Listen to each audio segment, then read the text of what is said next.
Sheriff Grinnell. He can tell you a little bit more about how this played out and how this came to an end. Thank you, John. Good evening, everybody.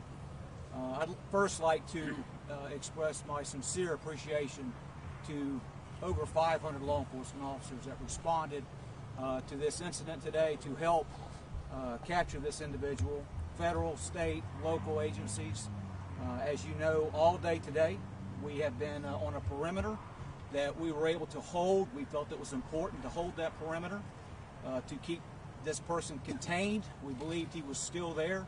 But the only reason we were able to hold that perimeter is because of the city agencies as far south as Groveland to come up here and give us a hand until we could get the resources in.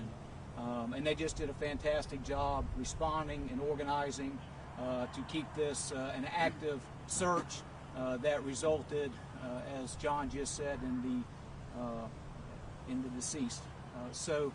I'll just open it up to any questions, and Chief Calhoun is here. He can give you an update on his officer as well. Sheriff, I understand we're hearing that there was actually a citizen that might have flagged you guys down who saw him. Is that true? What can you tell us about how he was located?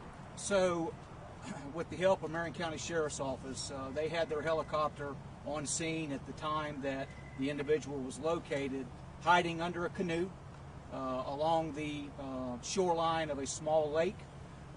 The pilot was able to confirm that it was definitely a person that was underneath this canoe, was able to guide my SWAT team in on foot through a heavily wooded area, and as the SWAT team got close to the individual, he then fled. The pilot of the helicopter was able to ascertain that he had a handgun in his hand or a firearm. He ran into the wood line, at which time my deputies could not see him anymore. Literally, the pilot was having to give my SWAT team element play-by-play up to the point that they were about 7 to 10 yards from him, and they still could not see him.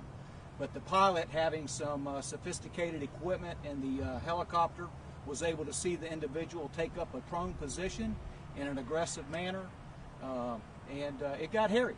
And at some point, he failed to comply with the SWAT team's commands, and gunfire was exchanged, and he is deceased. Did he fire at the deputies at any point? That's all being looked at right now as to who fired first, and Florida Department of Law Enforcement is on scene actively investigating that. Are those deputies, I would imagine, on paid leave, and how many opened fire?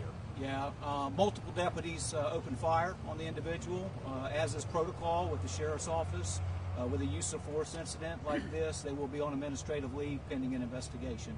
Right now, I felt it was important as the Sheriff to have the CISM team there to be with them and get them through this hardship.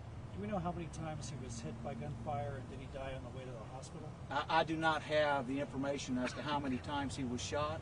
He died on scene.